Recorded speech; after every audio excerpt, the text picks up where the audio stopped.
मित्रों नमस्कार, मैं are Yadav Hindi Guru channel में आपका स्वागत करता हूं। मित्रों देखिए, मैंने इसके पहले आपको पूरी पत्र लेखन में जितना भी टॉपिक है वो सब मैंने बता दिया है। मेंस का जो टॉपिक था, इसके बाद में मैंने आपको शब्दावलियाँ बता दिया। अभी मेंस के टॉपिक में और भी कुछ पॉइंट हैं जो अभी बताना बाकी है, लेकिन सबसे पहले आपको प्रीलिम्स के जो भी टॉपिक हैं, हिंदी में जो 6 टॉपिक हैं उस पर थोड़ा सा आप ध्यान रखिए, क्योंकि मैंने आपसे कमिटमेंट किया है कि आपका कम से कम 55 से 60 के बीच में नंबर होना चाहिए। तो उसके लिए आपको प्रयास करना पड़ेगा, तभी हो सकता है। तो मैंने इसके पहले एक वीडियो, मेरे वीडियो में जा करके अगर आप देखेंगे तो मैंने 2017 का जो विशेष और विशेषण का पार्ट था वो मैंने बताया था।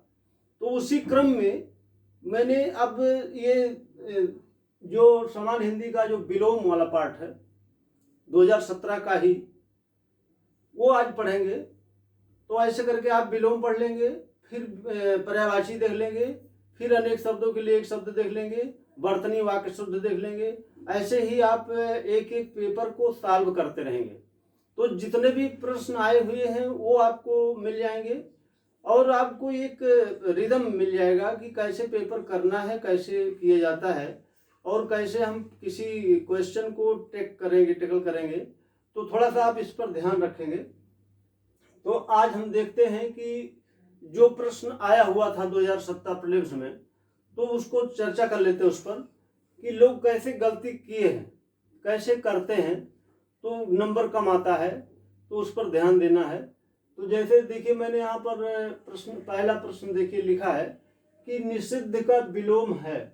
आपको पहले तो ये आपको ध्यान रखना है कि 1 घंटे का समय मिलता है इस पेपर में, 1 घंटे में 60 प्रश्न करना होगा, तो पर्याप्त समय होता है। आपको बहुत जल्दीबाजी करने की जरूरत नहीं है, हड़बड़ाने की जरूरत नहीं है। बहुत सावधानी पूर्वक आप प्रश्न को पढ़ेंगे, कम से कम 2 बार पढ़ेंगे, क्योंकि प्रश्न में ही आपको ध्यान में रखना है कि कभी कभी यहाँ नहीं लिख देता है या है लिखा है, तो दोनों में अंतर ध्यान रखना है। तो यहाँ पर संयोग से निषिद्ध का विलोम है, यानी कि निषिद्ध का विलोम बताना है। तो आप देख लीजिए इसमें निषिद्ध का विलोम क्या है। इसमें देखिए सिद्ध लिखा है, अनिषिद्ध लिखा है, विहित लिखा है, घृणित लिखा है। इसके पहले मैंने आपको विलोम भी पढ़ाया है। तो विलोम में हम लोग चर्चा जब कर रहे थे तो मैंने पूरा विलोम का बहुत बड़ा सेगमेंट मैंने बताया, बहुत बड़ा टॉपिक भी है। तो प्रयास करके मैंने बताया है इतना कि उसको आप दोहरा लेंगे तो ये सारे प्रश्न तो बहुत सेकेंडरी हैं, बहुत सरल हैं, बहुत आराम से हो जाएंगे। तो इसका उत्तर आप देख रहे होंगे कि निषिद्ध का विलोम विहित होता है। ठीक ठीक है, तो आपको बहुत आसानी से इसका उत्तर उस हमारे वीडियो में मिल जाएगा। ठीक है, इसके बाद में आप अगर प्रयास करना चाहते हैं तो किताब पढ़ें, अन्यथा ना पढ़ें तब भी कोई दिक्कत नहीं है। आप कम से कम 55 नंबर के ऊपर ही रहेंगे। तो इसके बाद देख लीजिए कि दूसरा प्रश्न है शुष्क का विलोम बताइए।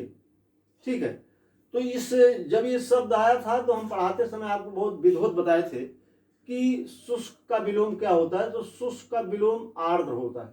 ठीक, अच्छा, एक शब्द उष्ण है, ये अब ध्यान रखना है आपको।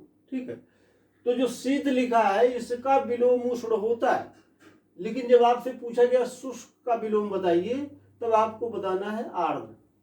समझ गए होंगे अब आप। तो जैसे शब्द में कुछ ट्विस्ट होता है, मैंने बताया था कि वही प्रश्न किया जाता है कि जिसमें कुछ ट्विस्ट होता है।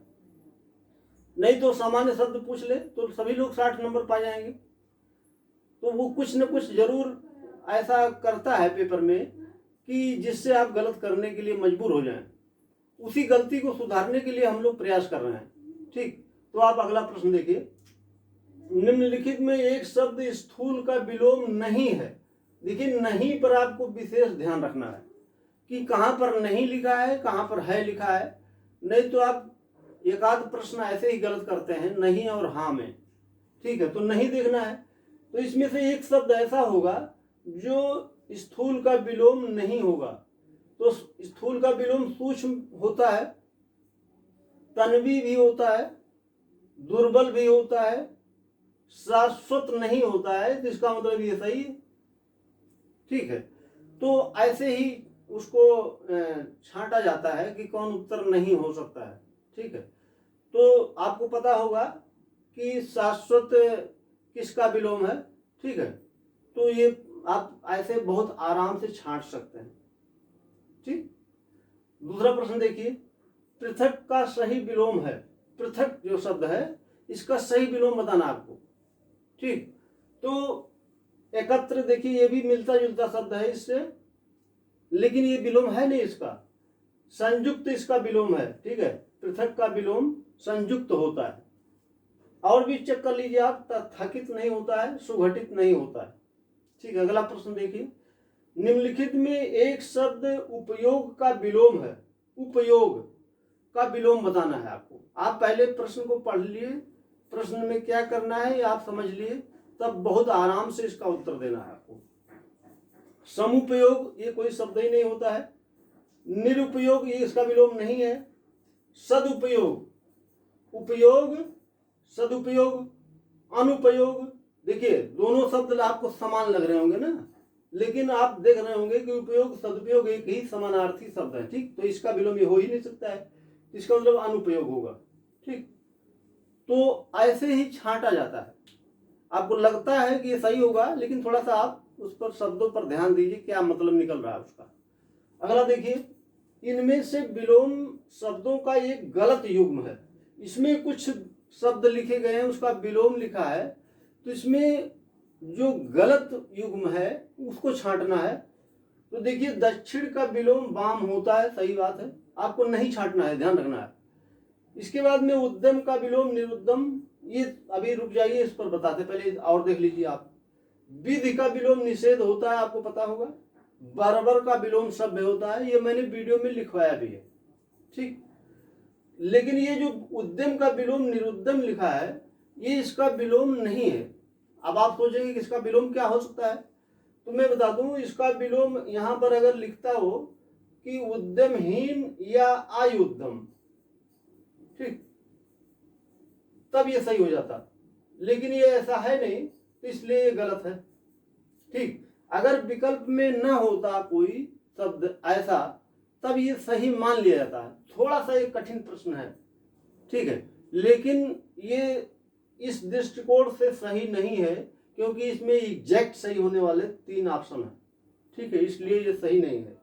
उद्यमहीन हो सकता है, आयुद्यम हो सकता है, ठीक है, लेकिन ये कहिए कि निरुद्यम हो जाए, ये नहीं होगा।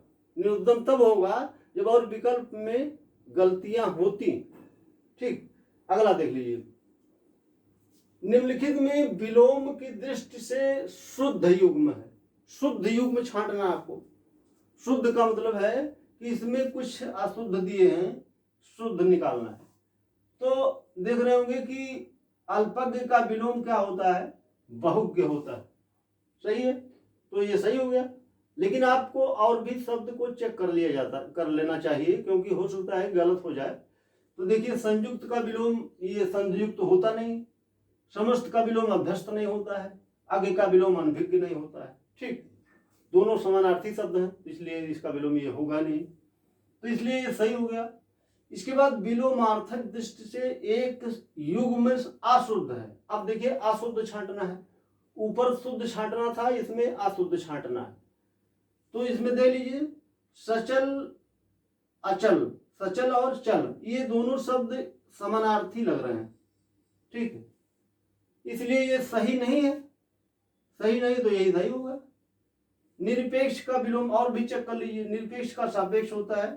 ठीक है, और देख लीजिए, इसमें और भी शब्द हैं, मैंने लिखा नहीं है, लेकिन यह है कि इसमें और भी शब्द हैं। ठीक है, लेकिन दो इसमें से आपको मैंने 2 ही ऑप्शन लिखा है। ठीक है, क्योंकि ये और नीचे लिख नहीं मिलता, तो कोई बात नहीं है। ये सचल और जो चल है ये दोनों समानार्थी हैं, इसलिए गलत हो गया। ठीक, अगला प्रश्न देख लीजिए, 9वां, निम्नलिखित में विलोम की दृष्टि से सही है। सही बताना है आपको। आग्रह का विलोम विग्रह ये होता नहीं है। ठीक है, आग्रह का विलोम दुराग्रह होता है। ठीक है, ध्यान रखिएगा आप। अपकर्ष का विलोम उपकर्ष नहीं होता है, उत्कर्ष होता है, ये भी नहीं सही है। जारज का विलोम औरस होता है, ये सही है बिल्कुल। ठीक, अब आप जान लीजिए कि जारज का विलोम औरस होता है। ये मैंने लिखवाया भी था, वीडियो में हमारे होगा भी, आप देख लीजिए तो वीडियो पलट करके तो आपको पता चल जाएगा। और देखिए निम्नलिखित में विलोम शब्दों का सही युग्म बताना है।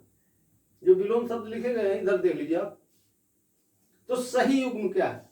ठीक, तो देखिए इप्सित अभिप्सित ये सही नहीं है। ठीक है, अनिश्चित होता है, अब भा की जगह पर ना होता तब सही हो जाता। अमित का विलोम समित लिखा है, समित नहीं होता है। अमित का विलोम परिमित होता है। ठीक है, इसके बाद में हया बेहया, हया बेहया का मतलब होता है ये विलोम सही नहीं है। सही इसका विलोम ये है अघी निरग। ठीक है, अब ये सही क्यों नहीं है हया बेहया, इसके बारे में जान लीजिए आप। ये जो हया शब्द है ये संज्ञा शब्द है।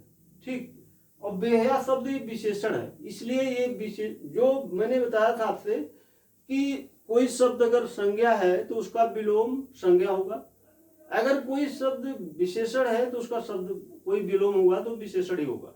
ठीक है, तो थोड़ा सा कठिन था ये शब्द, लेकिन इतना कठिन नहीं था कि आप कर नहीं पाते। तो कुल मिलाकर के मैंने आपको ये 10 प्रश्न आए थे 2017 प्रीलिम्स में विलोम के, ये मैंने आपको बता दिया। इसके पहले मैंने विशेषण बताया था, आप वीडियो में जाएंगे तो आपको मिल जाएगा। ठीक है, तो अभी मैं इसके साथ में और भी जो टॉपिक है, जैसे अनेक शब्दों के लिए एक शब्द है, पर्यायवाची है, बर्तनी है, इस सब शब्द में इसके सारे क्वेश्चन मैं कराऊंगा आपको। और मेरा ये अपना उद्देश्य है कि मैं आपको पूरा का पूरा पेपर जितना भी हुआ है आराम से आप पढ़ते रहिए, और तब तक आप अच्छी तरह से समझ जाएंगे, अच्छी तरह से पढ़ लेंगे, और आपको कोई टॉपिक छूटेगा भी नहीं। और जो मेंस का बचा हुआ टॉपिक है वो मैं आगे कंटिन्यू कर दूंगा जैसे प्रीलिम्स खत्म होगा।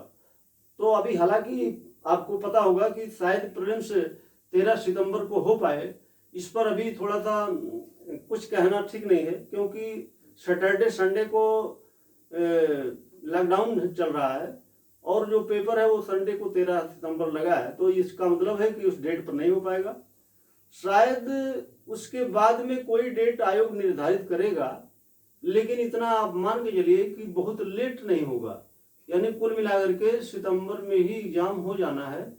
तो आप बिल्कुल तैयार ही रहिए, भले ही 10 दिन 15 दिन लेट हो, लेकिन पेपर तो होना ही समय पर होगा, भले ही 10-15 दिन के बाद हो। और ये आप जब तैयार रखेंगे तो आपको कोई दिक्कत नहीं होगी। इसलिए मित्रों आप थोड़ा सा वीडियो पर बने रहिए और लाइक सब्सक्राइब जरूर कर दिया करें। बहुत बहुत धन्यवाद आपको।